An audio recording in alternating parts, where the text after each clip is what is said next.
आ गए हैं। ओके। हाँ, हम शुरुआत करते हैं, बाकी आ रहे हैं धीरे-धीरे। Amarpal sir, hello. Ranjita ma'am. हाँ सर, रंजीता मैम। हाँ जी। Yes sir. हाँ, रंजीता मैम। हाँ जी मैम, सर। शारदा रानी हाँ जी, मैम। हाँ जी। हाँ, स्टार्ट करिए आ मैम। चुके हैं। ओके। स्टार्ट करिए मैडम। हाँ, यस सर, यस सर। हाँ भूपेंद्र सर। हाँ जी सर। हाँ, रंजीता मैम कर रही हैं स्टार्ट। ठीक है। शारदा मैम, एक्चुअली जो पार्टिसिपेंट हैं इनको असाइन होता है, ये इनवाइट करते हैं रिसोर्स पर्सन को। ओके, introduce करते ओके। हैं। That is fine. That is fine. Ranjita ma'am, A very it's over to you. good afternoon to all of you. Good afternoon, ma'am.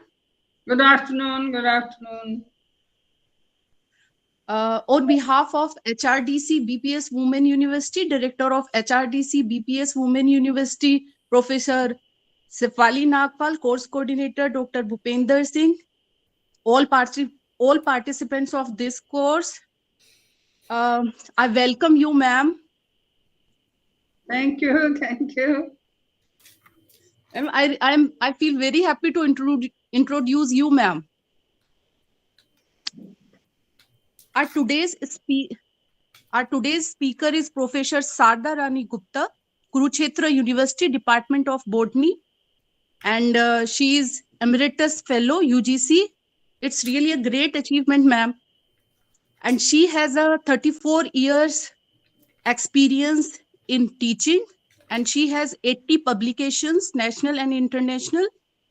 And during July 1990 to July 1991, worked for the Commission of European Communities postdoctoral fellowship on the research project Nitrogen Mineralization, Immobilization, Transformations in Soil at the Soil Science Department, Roth-Umsted Experiment Station, Hepardon, Hearts, England.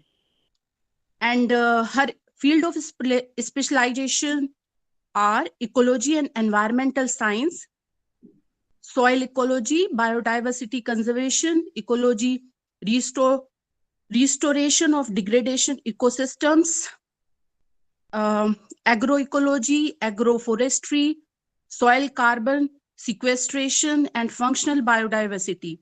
The main focus of her research work is on biodiversity characterization and ecosystem functioning of grassland and forest systems, forest biomass assessment and soil carbon exchange ecology, rehabilitation of salt, affected soil, biological carbon sequestration for mitigating climate change, and the sustainability of conservation agriculture systems. The process level studied in grassland and forest ecosystem have a focus on plant diversity, productivity, decomposition processes, nutrient cycling, soil microbial biomass dynamics, and soil nitrogen transformations. Once again, I welcome you, ma'am. Thank you, thank you, thank you. Ma'am, your consistent hard work is reflected from your biodata, ma'am. Oh, thank you, thank you. Welcome, ma'am. Thank you, ma'am. Thank you, ma'am. So it is nice to be with you for this refresher course. I'm thankful to the Director, Human Resource Development Center, Dr. Bhupender Singh, course coordinator, for inviting me to this refresher course to interact with these participants from different colleges, institutions that are doing this course for upgrading their or for having some new knowledge about the new recent developments in the different fields. Because I am a botanist, and my specialization is ecology, as you have already given details in my biodata. So I am not very sure that how many of you are from biological background and how many of you are from other disciplines. I will try to simplify the matters because I will be speaking on a general topic on biodiversity conservation. And the second topic will be on salt-affected soils. So I would like to share my screen. Okay, let me see.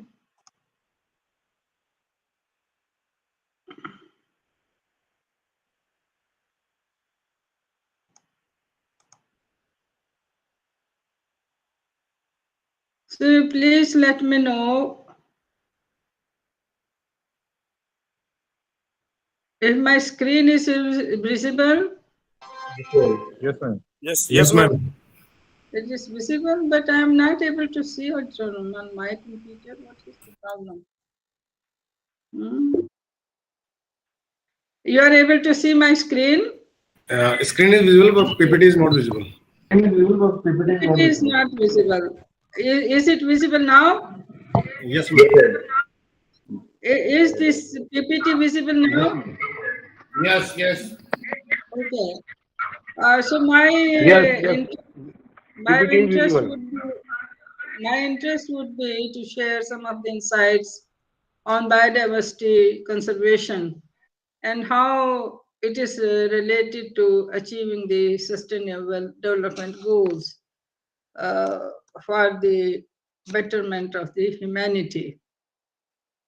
Because all of us know that we are in a very challenging times when we have a big problem of the loss of the biodiversity. We have land degradation, about 40% of the land in the world is degraded. So one can understand when the lands are degraded, it means they are losing their biodiversity. And we have equally a challenging issue of the global climate change, as well as the pollution that is affecting so many people all over the world. And the plastic pollution particularly is everywhere. Even in the oceans is a big problem now. So the biodiversity is one of the critical issues, that we are losing the species at a very, very high rate. The biodiversity, the species extinction is 1,000 times greater than the background extinction of the species. So, matter of concern. The second thing is that we are losing the functionality of the ecosystems. Because if we lose the functionality of the ecosystem, means we are losing their productivity, which is directly related to the human well-being and the economic development. And another factor that is of concern, that we are losing the pollinating animals, the insects and the birds, which are so essential for the crop productivity all over the world. So billions of dollars can be lost, or we are losing, in lowering of the crop productivity due to the extinction of these pollinating birds and the insects. So another point is that biodiversity has a tangible benefits, because all the things of the trade, all the provisioning services we obtain from the biodiversity. The biodiversity also provides many functions, and these functions translate in terms of the ecosystem services that they provide. The natural plant and animals provide the services free of cost, and it has been evaluated that the cost of these ecosystem services is $158 trillion per year, and which is more than the gross global product, the GDP of the world. So one can understand that how much important is this species biodiversity is to us. Not only it is of aesthetic value to us when we go to any national park or any of the sanctuary to see the big animals or wildlife, it satisfies us. It provides a sort of the cultural service, but it has so much of the value. So the point is that this conference, the COP15, is happening now in Montreal, Canada. The issue is that what sort of the 2020 post-biodiversity framework the governments of the world should adopt so that the species of the plants and animals can be saved, and they provide the services at the rate they are doing now. So the biodiversity in a simple form is the diversity of all living things and the connections they make. The diversity is at the level of genes, the species, ecosystems, landscapes, seascapes. So it is it is the whole levels of the biodiversity. The erosion is occurring at an unprecedented rate. So we are the overconsumption by the human beings is a big issue, that we are consuming 1.6 Earth's resources, equivalent of the Earth's resources, and in the future the ecosystems may not be able to cope with the demand of the increasing populations. And then we have the 2030 agenda for sustainable development. The development for the present generations as well as future generations, that the 17 sustainable development goals have been defined that can find a balance between the humanity and the planet. And biodiversity goal 14, life below the water, and the biodiversity goal 15, life on land, they are the focus on biodiversity, that it must be protected, it must be conserved. And then the COP15, role of COP15, what it will be, that people are very optimistic, the governments of the world are very optimistic that we will have a very bold and global agreement that tackles the various drivers of the biodiversity loss. So it can be contained within the management purview. And then we must know what biodiversity is. It has the variety of the all living organism, including plants, animals, microbes, and the variability they have. It is not only variability, it is their interactions also. The resources we have, the wastes are generated, everything is under this umbrella term of the biodiversity. Biodiversity has not developed over a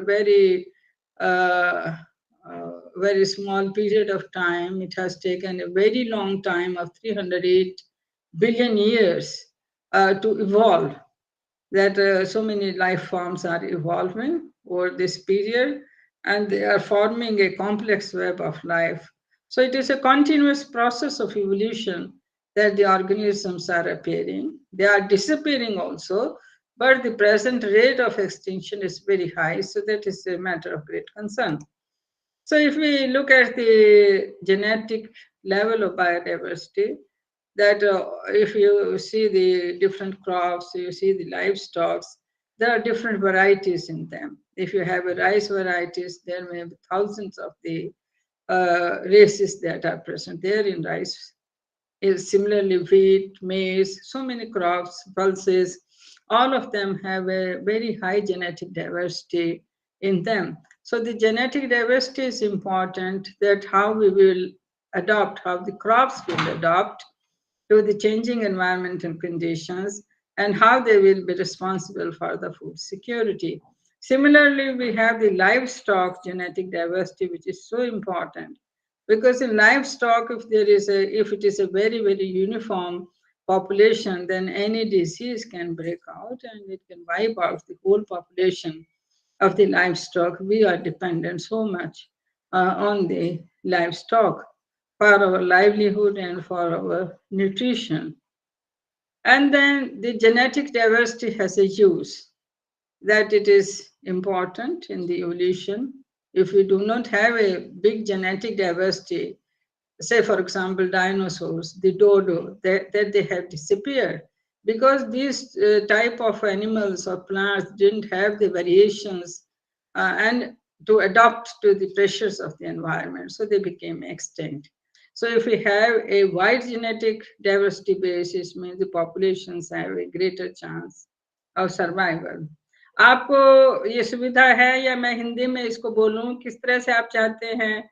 can you please let me know, आप कैसे चाहते हैं? Should I be speaking in Hindi also Ma'am, both. या both? ठीक है। तो 10% जो genetic diversity है हमारे थ्रेटेंड और नॉन थ्रेटेंड स्पीसीज की, वो ऑलरेडी उसको हमने लूज कर दिया है। तो इसका मतलब ये है कि पोस्ट 2020 एजेंडा में genetic preservation is a very big issue. It is genetic diversity is also for the benefit sharing also, because the people are getting so much of the benefits from the genetic diversity, but they do not share that benefit with the indigenous people who know about so much about the genetic diversity, जिनको बहुत सारा इसके बारे में ज्ञान है और बहुत सारी जो इंडस्ट्री है हमारी इसका बहुत उपयोग अपने बिजनेस के लिए कर रही है, तो उनका जो फायदा है हमारी इंडिजिनस सोसाइटी के पास भी पहुंचे, ये भी एक बहुत ही डिस्कशन का महत्वपूर्ण मुद्दा है. और दूसरा ये है कि जेनेटिक डाइवर्सिटी पे ही हमारी जो फूड सिक्योरिटी वो डिपेंडेंट है, क्योंकि यूनिफॉर्मिटी नहीं होनी चाहिए हमारी क्रॉपिंग में और हमारी लाइफ स्टॉक में जो भी है. अगर जो यूनिफॉर्मिटी ज्यादा होगी तो उससे ये डर रहता है कि किस प्रकार का एनवायरनमेंट आने वाले समय में होगा, किस प्रकार की डिजीजेस होंगी, तो उससे वो सब के सब उनके ऊपर जो प्रभाव है वो अच्छा नहीं होगा और हमारी फूड सिक्योरिटी खतरे में पड़ सकती है.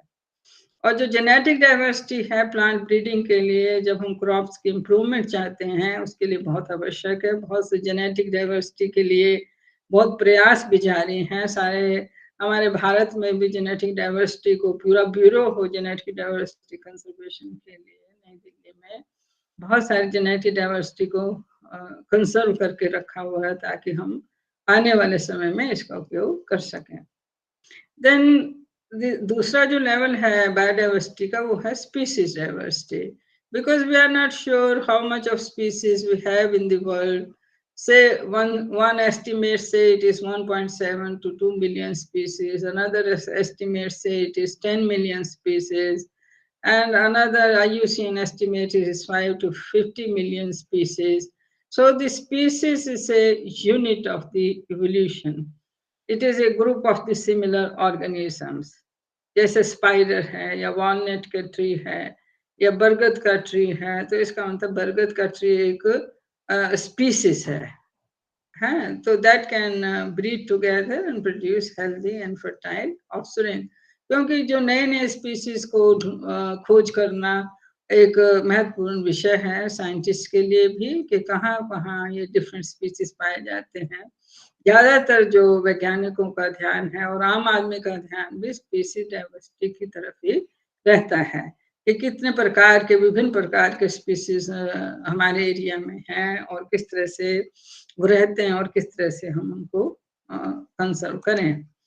अब दूसरा ये है कि the contribution of Edward O Wilson are very important because he is considered the father of biodiversity. He was a champion of the earth biodiversity and its conservation. He said that we share the planet with other species instead of driving them to extinction. The mankind is responsible, the human activities are responsible for the extinction of the species is very clear. And the saving space for non-human life will save the humanity. We must keep the space for other non-human life. That is so important.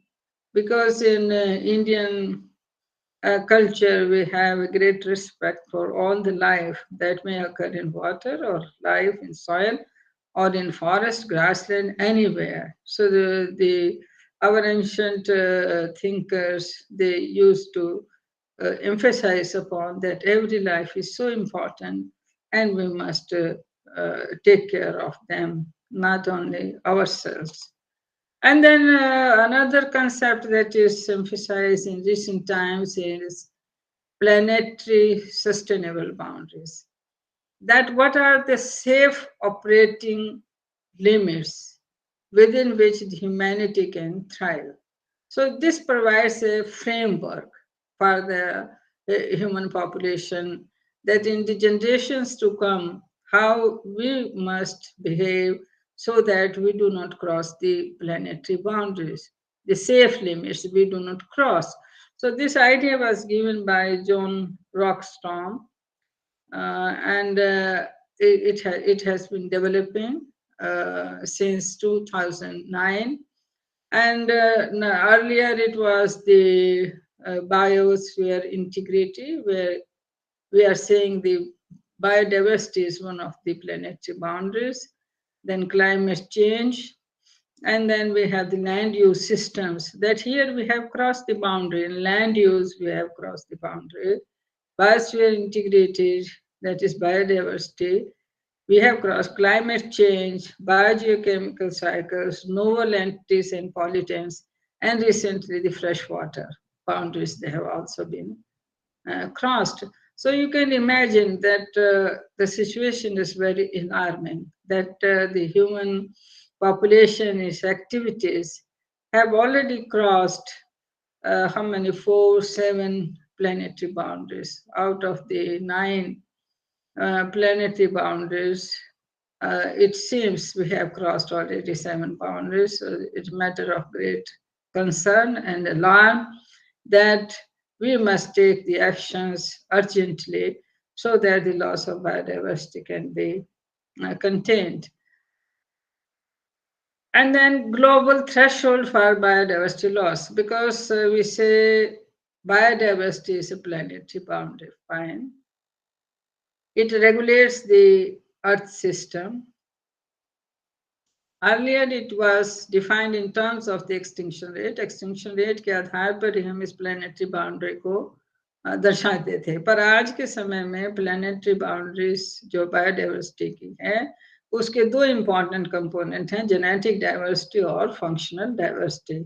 जैसे मैंने कहा कि genetic diversity एक first level of biodiversity है जो बहुत बहुत महत्वपूर्ण है, और इसके अलावा तो फंक्शनल इकोसिस्टम्स हैं, क्योंकि जब तक इकोसिस्टम फंक्शनल रहेंगे तभी तक हमें उससे प्रोडक्टिविटी मिलेगी, उससे विभिन्न प्रकार के हम प्रोविजनिंग सर्विसेज प्राप्त करेंगे, अदरवाइज नहीं। तो ये एक global threshold for biodiversity loss इस समय में हम हैं, और इसको हमें बहुत क्रिटिकली एग्जामिन करना और स्टेप्स लेने हैं कि हम इस तरह, ये एक जेनेटिक डाइवर्सिटी व्यू है कि कितने प्रकार की सोरगम मिलेट की वैरायटीज होती हैं। अगर जो आप कभी देखें इक्रिसेट में ये ड्राईलैंड एग्रीकल्चर का बहुत सारा काम किया जाता है, और वहाँ पे डिफरेंट जेनेटिक डाइवर्सिटी पल्सेस की, जो ड्राई रीजन की क्रॉप्स हैं उनकी जेनेटिक डाइवर्सिटी को कंजर्व करके वो रखते हैं। तो one can imagine that how much of diversity is there in our crops, that makes these crops resilient in ever changing world. आपने भी देखा होगा कि हम बहुत प्रकार के, जब अभी ये गीता जयंती भी लगी, इसमें भी बहुत प्रकार के जो अन्न हैं, जैसे पहाड़ से वो आए हुए थे, बहुत प्रकार की पल्सेस की वैरायटी उनके पास थी। इसका मतलब जो पल्सेस हम यूज करते हैं उनसे कहीं ज्यादा 10-20 तरह की पल्सेस उनके पास थी। इसी तरह बहुत सारा, अगर जो आप ये देखेंगे कि आज बहुत सारी व्हीट जो है, इंडिजिनस वैरायटीज व्हीट है, उनका आटा भी आजकल कमर्शियली अवेलेबल होने लगा है। कुछ लोग उनको डिफरेंट सोर्सेज से प्रोक्योर करते हैं और उनको डाइट में शामिल करते हैं। इसका मतलब indigenous varieties nutrition, micro nutrients के पॉइंट ऑफ व्यू से बहुत महत्वपूर्ण है कि किस प्रकार का उनमें न्यूट्रिशन अवेलेबल है। फंक्शनल डाइवर्सिटी ये है कि किस तरह से इकोसिस्टम की स्टेबिलिटी, प्रोडक्टिविटी, न्यूट्रिएंट बैलेंस और अदर एस्पेक्ट्स इकोसिस्टम फंक्शनिंग के हैं। जैसे हम कहते हैं कि इकोसिस्टम्स के देयर आर 6 इकोसिस्टम फंक्शंस, तो उसमें एनर्जी फ्लो है, न्यूट्रिएंट डायनामिक्स है, फूड वेब्स हैं और उनका इवोल्यूशन है।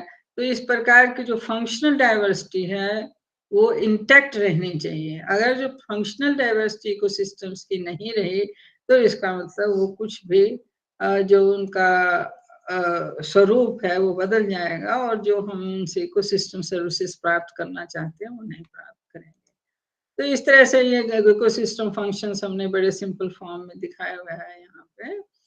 ये इसमें carbon fixation, water purification, pollination, decomposition, paste suppression, ये सभी जो डिफरेंट एस्पेक्ट्स हैं वो इकोसिस्टम फंक्शंस पे ही आधारित हैं। और इकोसिस्टम फंक्शंस फिर ट्रांसलेट होते हैं इकोसिस्टम सर्विसेज में। तो जो इकोसिस्टम सर्विसेज हैं वो इकोसिस्टम फंक्शंस पर आधारित हैं। इकोसिस्टम फंक्शंस प्रॉपर हैं तो इकोसिस्टम सर्विसेज भी प्रॉपर है, अदरवाइज नहीं होंगे। इसके अलावा कि किस तरह से जो बहुत सारे एक्सपेरिमेंट साइंटिस्ट करते हैं और ये जानना चाहते हैं कि वाकई बायोमास प्रोडक्शन या रिसोर्स कंजम्पशन डाइवर्सिटी के साथ बढ़ता है या घटता है। तो बहुत सारे स्टडीज में ये पाया गया है कि जो बायोमास प्रोडक्शन है और रिसोर्स कंजम्पशन है वो डाइवर्सिटी ऑफ प्लांट्स, डेट्रिटिवोर्स, हर्बीवोर्स और प्रेडेटर्स की वजह से उसमें बढ़त होती है। इसका मतलब जितने भी कोई भी स्पीसीज हमें सोचते हैं कि जो नेचर में पाए जाते हैं उनका कोई यूज हो, सभी का यूज है, चाहे उनका डायरेक्ट यूज है चाहे इनडायरेक्ट यूज है। कोई भी स्पीसीज, किसी का कोई भी स्पीसीज हम ये नहीं कह सकते कि ये महत्वपूर्ण नहीं है। मतलब नेचर ने सभी स्पीसीज को जिस भी सिस्टम में रखा है उसका मतलब वहाँ कोई रोल है और हमें सभी स्पीसीज को बचाना है। ये नहीं कि हमें अपने क्रॉप प्लांट्स को बचाना है या अपनी लाइव स्टॉक की तरफ ही ध्यान देना है, कुछ एक वैरायटीज जो हम यूज करते हैं, ऐसा कंसेप्ट हमारा नहीं होना चाहिए। बात ये है कि okay, I will just go to the first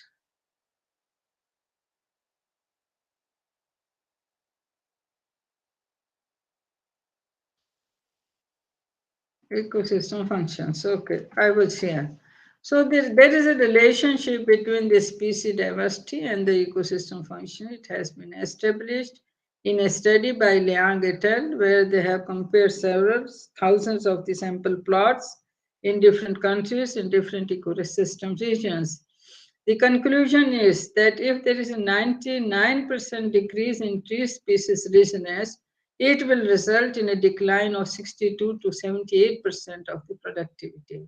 So this is a big statement that the tree species richness, it will affect the productivity in a big way. So there is a relationship between the tree species richness and the productivity. As tree species richness increases, the productivity increases. So this is the curve that we have, the species richness, how it is increasing with the increase in the species diversity. And these are the experiments from the Himalayan region, that if we have low species richness, there is a reduction, a higher reduction in the species diversity. In this graph, here the species richness is low. It means it is reducing the NPP. And then the species richness, high species richness is there, it is reducing less of the NPP. It is from the Valley of Flowers in Western Himalaya. So what are the benefits? We all know of the biodiversity. We are dependent on new crops, pharmaceutical, all the medical requirements of our Ayurvedic system or Unani system or our allopathic system, that they have the derivatives from the natural plants, petroleum substitutes, biocides, and other products we obtain. So biodiversity is essential to food and agriculture. That we have about 391,000 plant species that have been identified.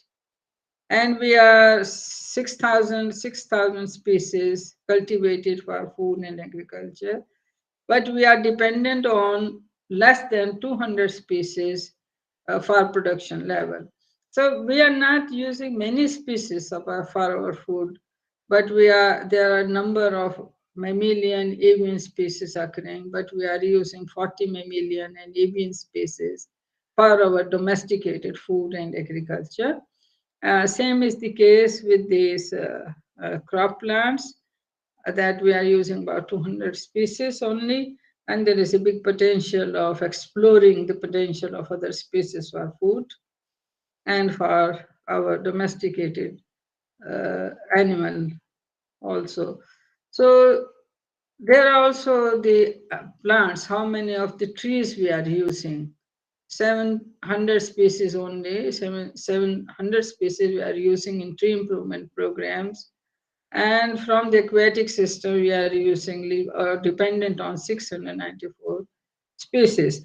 The conclusion here is there is a vast potential of using so many unexplored species from both land and from the aquatic systems.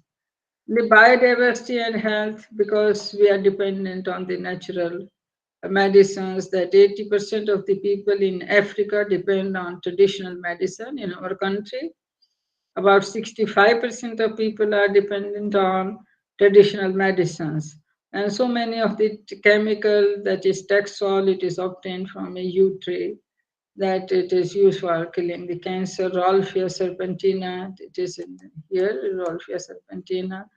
And this plant, Bincarosia, it is also an anti-cancer drug, is obtained from it.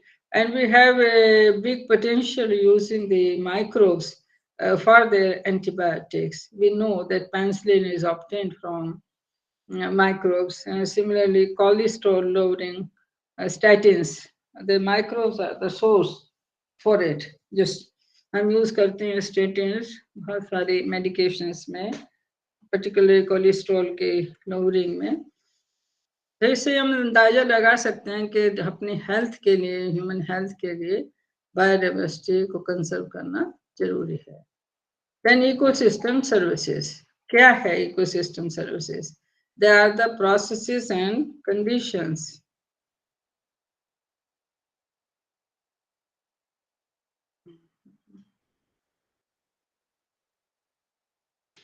of the natural system that support the human activity. So the ecosystem services, they benefit the people, and they fundamentally support the ecological systems and the socio-economic systems. So we have given some of the examples. Carbon sequestration is regulating services, pollination regulating services, freshwater provisioning, medicinal plants provisioning services. So there are 4 types of the services. It is the provisioning services, that the products they are obtained from the ecosystem, चाहे हमारा food हो, medicinal plants हो, genetic resources, fresh water, सब provisioning services के अंदर आते हैं. दूसरा हमारी कैटेगरी है regulating services की, जैसे climate का regulation भी ecosystem processes से होता है, pollination है, flood regulation है. कल्चरल सर्विसेज से हम सबको पता है कि किस तरह से हमारा रिक्रिएशन और टूरिज्म कल्चरल सर्विसेज पे डिपेंडेंट है. चौथी प्रकार की जो सर्विसेज हैं सपोर्टिंग सर्विसेज हैं, और जो इनकी वैल्यू अभी 2011 में थी वो $125 ट्रिलियन पर ईयर है ग्लोबल इकोसिस्टम्स की, और जो रिसेंट एस्टिमेट है 1.158 ट्रिलियन है. तो इन दोनों का अगर जो हम कंपेयर करें 125 और 108.5 ट्रिलियन, तो मतलब जो हमारा ग्रॉस डोमेस्टिक प्रोडक्ट है उसकी वैल्यू कम है in comparison to the value of the ecosystem services. अब ये pollination, 33% of the food consumed by humans is dependent on bee pollination. अगर जो हम बीज के जो कि बहुत ही अभी रिसेंटली न्यूज में रहता है कि बहुत सारी जो पॉलिनेटर्स हैं, पॉलिनेटिंग इंसेक्ट्स हैं, वो बहुत जल्दी से विलुप्त होते जा रहे हैं, और उससे बहुत भारी नुकसान होगा हमारे क्रॉप्स को, जो कि वर्ल्ड के लिए एक फूड प्रोवाइड करते हैं. अभी हम कुछ देखें कि कुछ एक जो हम कभी फॉरेस्ट में आपने कभी विजिट किया हो, किस प्रकार की जो फॉरेस्ट हैं उसमें प्लांट्स हैं, किस तरह से हमें फ्रूट्स मिलते हैं वाइल्ड प्लांट्स से, कहीं जो यू कैन ईट, और फॉडर हमें मिलता है, कुछ मेडिसिनल प्लांट में मिलते हैं। तो डिफरेंट टाइप की प्रोविजनिंग सर्विसेज, जैसे सदर्न हरियाणा में हमने एक स्टडी की थी कि किस प्रकार के जो प्लांट्स हैं वो किस किस प्रकार की प्रोविजनिंग सर्विसेज प्रोवाइड करते हैं। तो इसमें बेलेनाइटिस, जिजीफस, प्रोसोपिस, मैटिनिस, साल्वेडोरा, ओलोइडिस, ये कुछ प्लांट्स का, और किस प्रकार की जो कितनी कार्बन स्टोरेज और सिक्विस्ट्रेशन इन इकोसिस्टम्स में होता है, ये हमने कालेसर नेशनल पार्क में जो हमारी स्टडी थी उससे हमने पता चलाया था कि कार्बन स्टोरेज और सिक्विस्ट्रेशन की अगर जो हम वैल्यू यूएस डॉलर्स में निकालें तो वो 2000 से लेके 192 से लेके $5000 पर हेक्टेयर हो सकती है।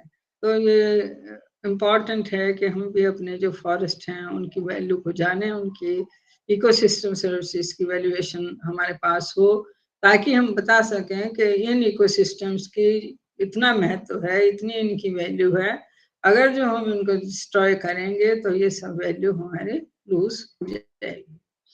अब ये है कि बायोडाइवर्सिटी की व्हाट आर द थ्रेट्स। सबसे इम्पोर्टेंट थ्रेट है हैबिटेट लॉस। ये जो डिफॉरेस्टेशन से और grasslands are change to the croplands और forest are change to the croplands, तो habitat loss is one of the biggest threat to the biodiversity. Then over exploitation, जैसे marine ecosystems में only 10% of the big fish remains. It means it is a over-exploited system. And then pollution, all of us know, all of us have experience also, particularly in winter season, at a local level, how much of the pollution is affecting us. But if you talk of the pollution on a very large scale, particularly plastic pollution in the marine ecosystems, then it becomes a matter of big concern that how it must be stopped. And then climate change is happening. It is so much of the attention is there on global climate change, that what it is going to do in recent times, what it is doing, and how much it is going to affect in the times to come is there. Invasive species, जो species हमारे natural ecosystem में नहीं पाई जाती बल्कि दूसरी जगह से उनमें आ जाते हैं, तो ये एक बहुत बड़ी थ्रेट बायोडाइवर्सिटी के लिए है। अब आप एक एक फ्लो डायग्राम बना लें तो उसमें ये पता चलेगा कि दो चीजें हैं, एक तो ह्यूमन पॉपुलेशन है, दूसरा है कंजम्पशन प्रेशर। और ये human activities, agriculture, fisheries, industry, urbanisation, international trade, इनका क्या रिजल्ट होगा कि एग्रीकल्चर से हैबिटेट लॉस, फ्रेगमेंटेशन है, पोल्यूशन है, लैंड कवर चेंज है, ओवर एक्सप्लॉयटेशन है, इंट्रोडक्शन ऑफ नेटिव स्पीसीज है। जब इंटरनेशनल ट्रेड की बात करेंगे तो नॉन नेटिव स्पीसीज की प्रॉब्लम आएगी, अर्बनाइजेशन की बात करेंगे तो ओवर एक्सप्लॉयटेशन आएगा। तो इन सब एक्टिविटी से, एग्रीकल्चर, फिशरीज, इंडस्ट्री से क्लाइमेट चेंज और loss of the biodiversity and ecosystem services, ecosystem degradation. तो इस प्रकार से आप इन चीजों को समझ सकते हैं कि ह्यूमन पॉपुलेशन और consumption pressures and human activities से सब ये बायोडाइवर्सिटी लॉस का मेजर प्रॉब्लम है। टू बायोडाइवर्सिटी के जितने भी जो threaten terrestrial bird, mammal species हैं due to agriculture driven habitat loss है। तो इसका ये इम्पोर्टेंट फिर लॉगिंग है, डेवलपमेंट है, ह्यूमन हंटिंग है, एक्सप्लॉयटेशन, इन्वेसिव स्पीसीज। तो कुछ एक हैबिटेट लॉस है और कुछ एक डायरेक्ट मॉर्टेलिटी है, इससे बायोडाइवर्सिटी लॉस ज्यादा है। अब क्या परिणाम है कि जो ये ग्लोबल क्लाइमेट चेंज है, जब हम बात कर रहे हैं कि 2 डिग्री टेम्परेचर अगर जो नेक्स्ट 50 इयर्स में बढ़ता है 2 डिग्री, तो इसके रिपरकशंस बहुत ज्यादा होंगे। जबकि हमें ये पता है कि 2 डिग्री टेम्परेचर पिछले 3 मिलियन ईयर्स में नहीं बढ़ा है। 2 degree temperature was never in such a long geological history. So this increase of 2 degrees centigrade will have very wide implications for biodiversity. So climate change and human influences will cause the biodiversity crisis by dying off in the forests, in coral reefs, altered species distribution, reproductive events. ये सब effect होंगे. इसीलिए matter concern का है कि how the global climate change will be affecting the diversity in forest, in marine ecosystems, by altering their activity, by altering their distribution and their reproduction patterns.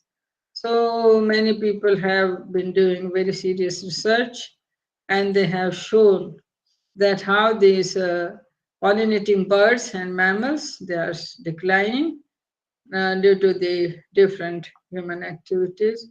So it is established fact. It is not that they are saying it that nothing is happening. There is a big impact of human activities, and they have been proved by the studies done by the scientists.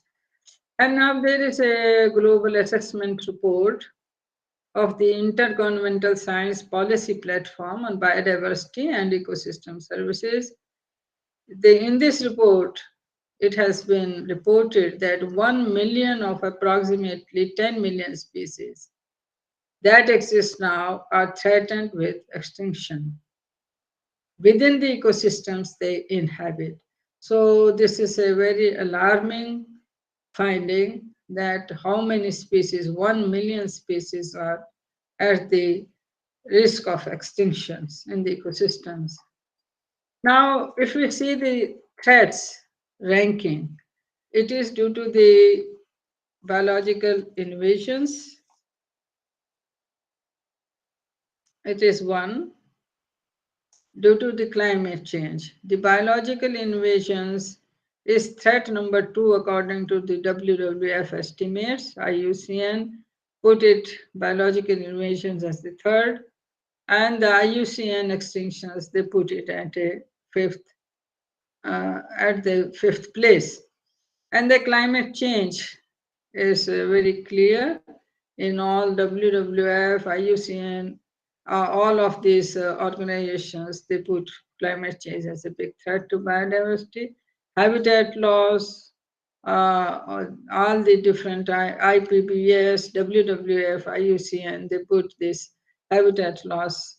Overexploitation, it is the ranking, number 2, and then pollution. Pollution is there in all the different reports.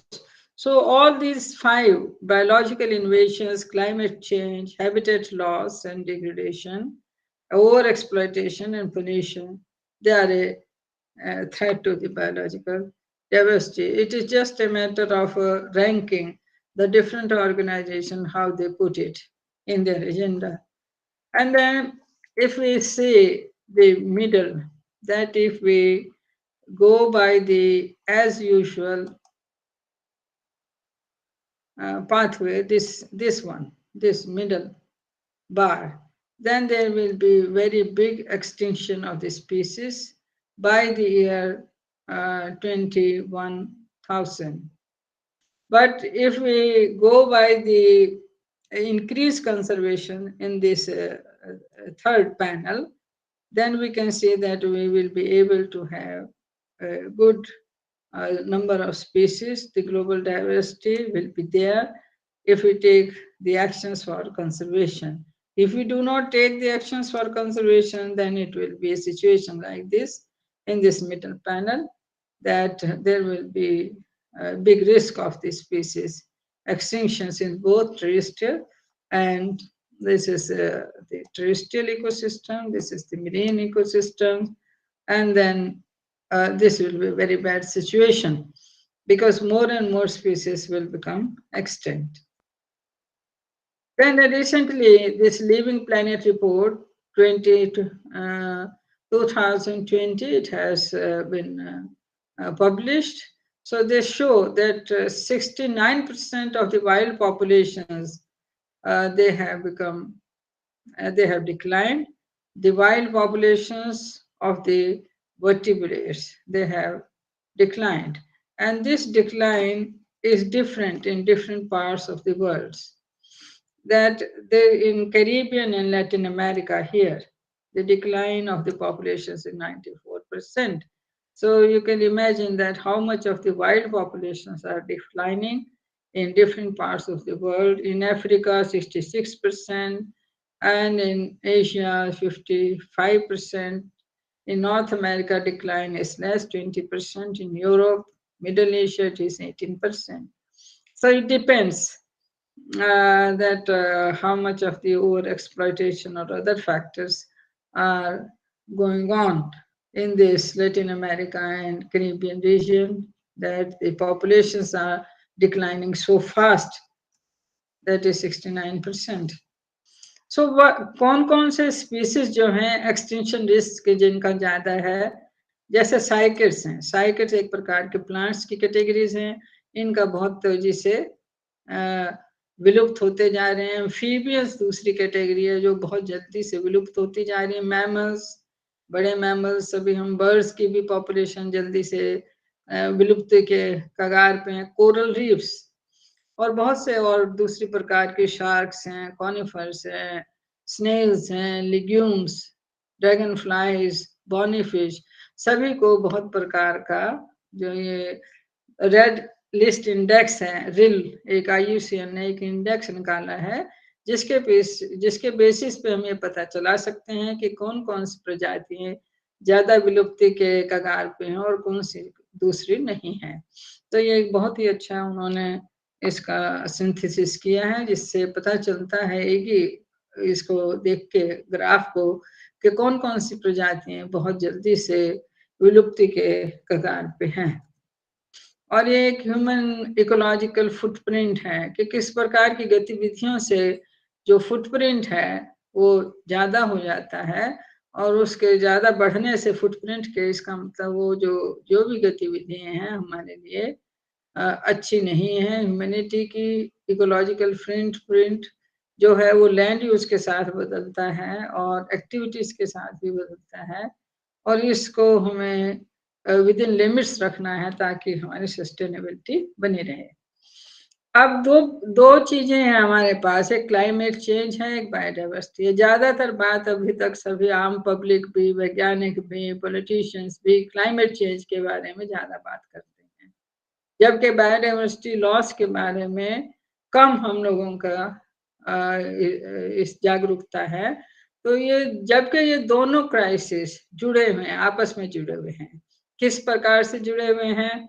अगर जो rapid climate change होता है तो ecosystems को threat ज्यादा है, और human activities भी ज्यादा होती हैं तो वो भी डैमेज करेंगे इकोसिस्टम्स को. तो ये दोनों चीजें, क्लाइमेट चेंज और ह्यूमन एक्टिविटीज, दोनों मिलके इस इकोसिस्टम्स को वीकन कर देंगे, और जब वीकन हो जाएंगे तो उनकी CO2 एब्जॉर्प्शन पावर बहुत कम हो जाएगी. इसका मतलब कि क्लाइमेट चेंज और अधिक तीव्र गति से बढ़ेगा. तो we have a global double emergency, that is climate change is one emergency and loss of biodiversity and wildlife is another emergency. So this point has been very vividly highlighted in this Living Planet Index report, that we must address this climate change and biodiversity together, and as these are two connected issues. So the point is how to bend this curve on biodiversity loss. We have to bend the curve upward like this. We have to take action so that the wild populations are recovering. At least they are stabilizing. That is another option. But if we are going to decline, it means we are in a big problem. So this the curve of this biodiversity loss has to be bent in a increasing way, in a recovering way, in a stabilizing way, not in a declining way. Because already we are aware that 69% of populations of global wildlife have declined in the last 30 years. So what steps can we take that how we can conserve the biodiversity? We can have one that we in nature in situ, we can conserve the biodiversity by using a hotspot approach. So this is a global level approach of biodiversity conservation. The hotspot is an area that is highly disturbed but has very high number of the indigenous endemic species in them. So it means if we are taking care of those hotspots, it means we are taking actions to conserve the biodiversity in different parts of the world. The Conservation International has recognized 36 biodiversity hotspots all over the world. So they are making effort conserve the biodiversity there in their habitats. And then biodiversity hotspots, this is a map, the names of the hotspots. In India, we have the Himalayan hotspot, we have the Western Ghats, Sri Lanka, Indo-Burma, and then Sundaland in these islands near this Andaman Nicobar. A very small part of the Sundaland falls there.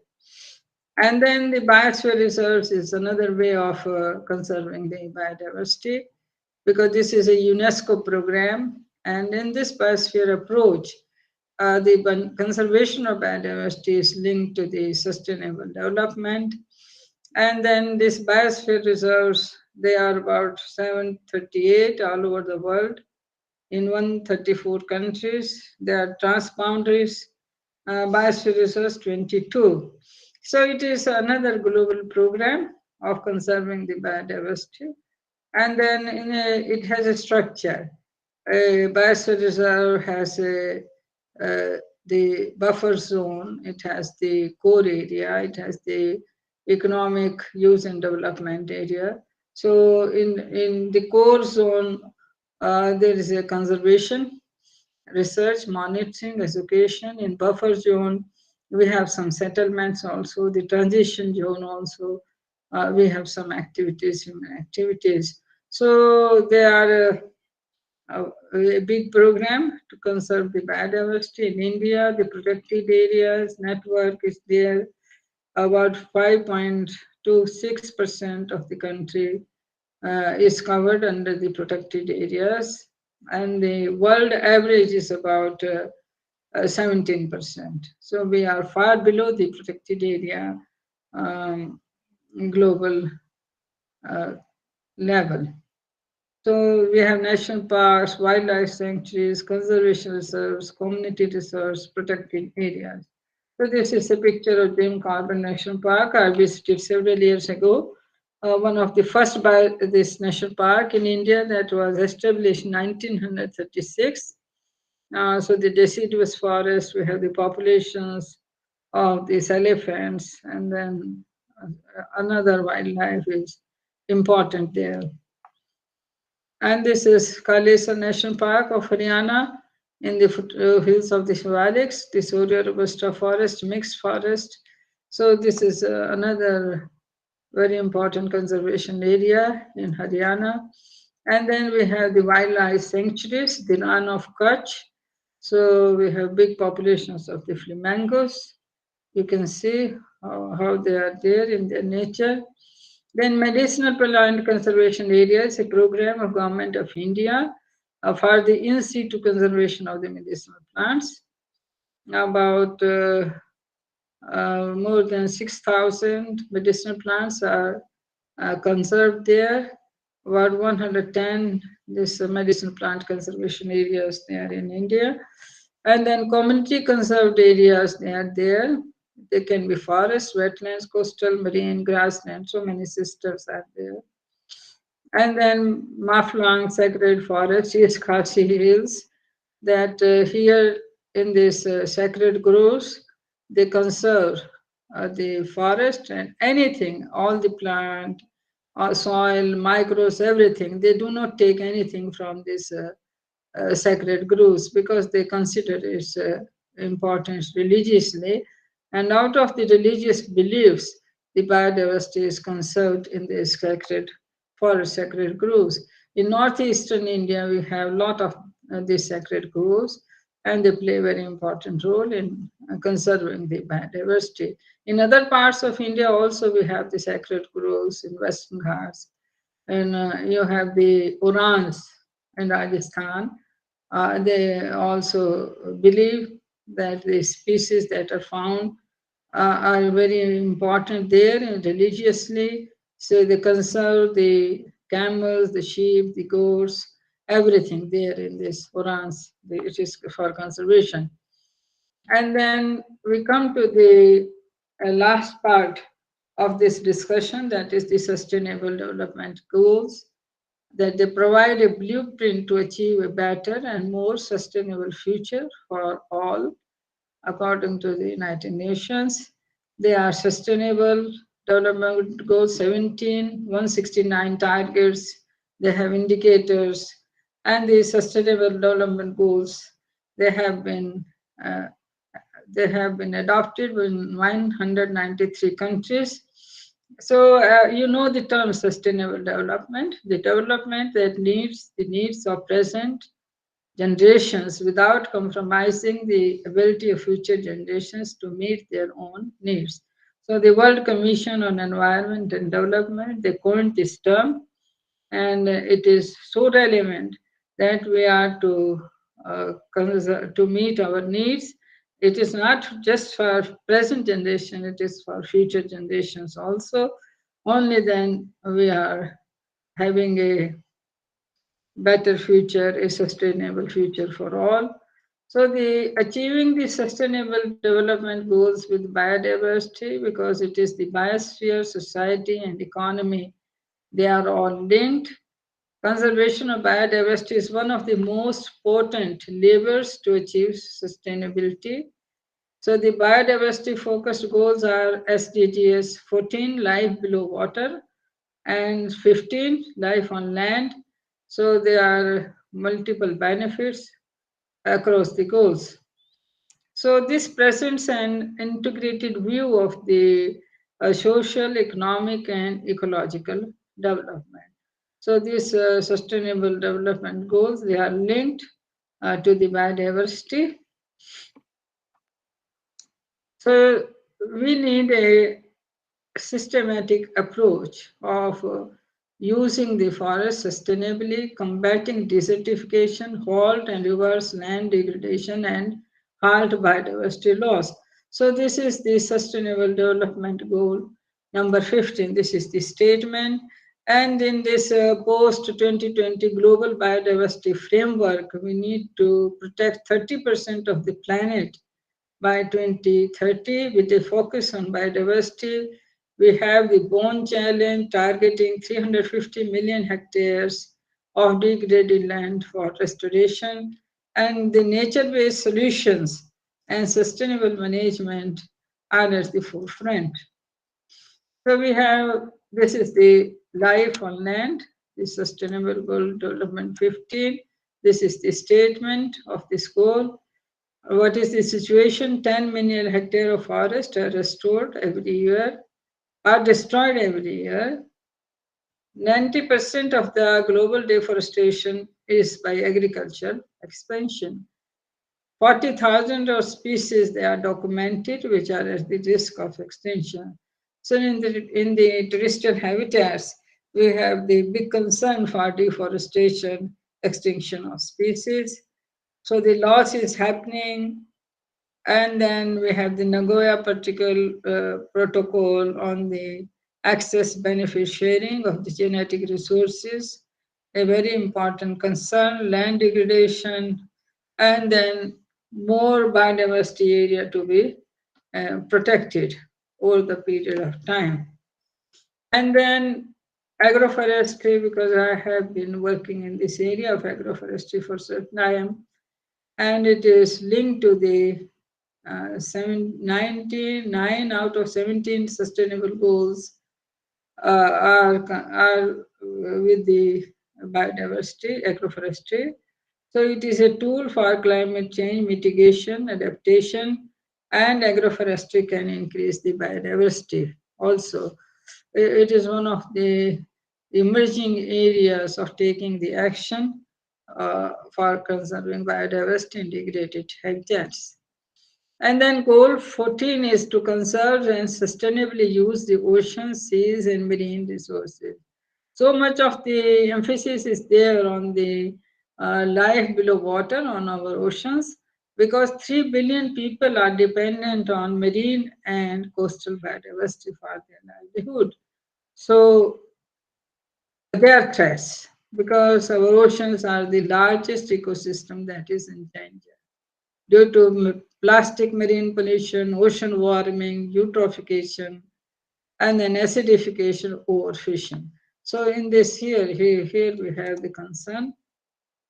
One, plastic, ocean, eutrophication, acidification, overfishing, all these are contributing to the degradation of this oceanic system. So a matter of great concern. So we have to conserve the biodiversity, unexplored biodiversity of the seas and oceans, and the genetic resources of the seas and oceans have not been explored. अभी तक भी हमें बहुत ज्ञान इसके बारे में नहीं है, जिसका बायोटेक्नोलॉजिकल और बिजनेस अपॉर्चुनिटी बहुत ज्यादा है. ओशनिक सिस्टम्स के बारे में जितना अधिक हम जान पाएंगे, उतना ही, जितनी जल्दी जान पाएंगे, उतना ही हमें इससे लाभ हो सकता है. और ये है global goal. We have to be nature positive by 2030. If all the societies are to be nature positive by 2030, only then we have a hope for the full recovery of the ecosystems by 2050. If we are nature positive, is a new initiative that is being introduced, that how we can increase the biodiversity, resilience of species, populations, and ecosystem by 2030, so that we are on a path of full recovery of the ecosystems. That climate change and biodiversity must be integrated in a science policy agenda. Nature-based solutions are important.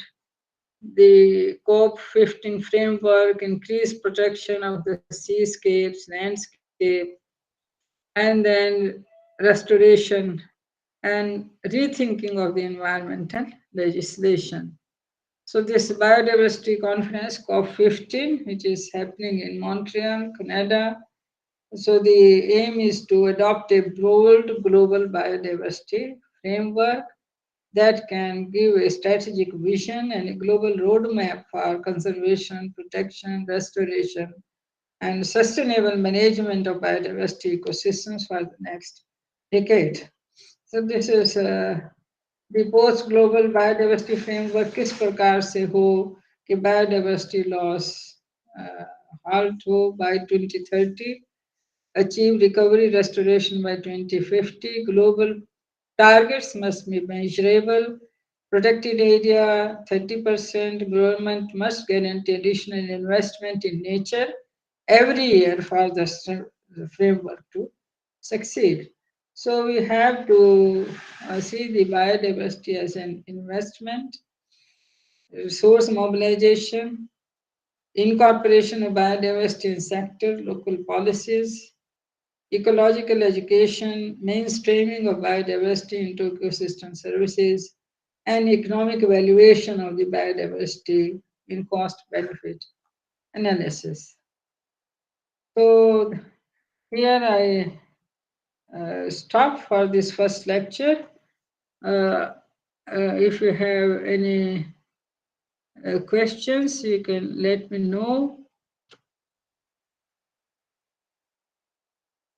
If you have any questions, hello. Yes, ma'am. जी ma'am.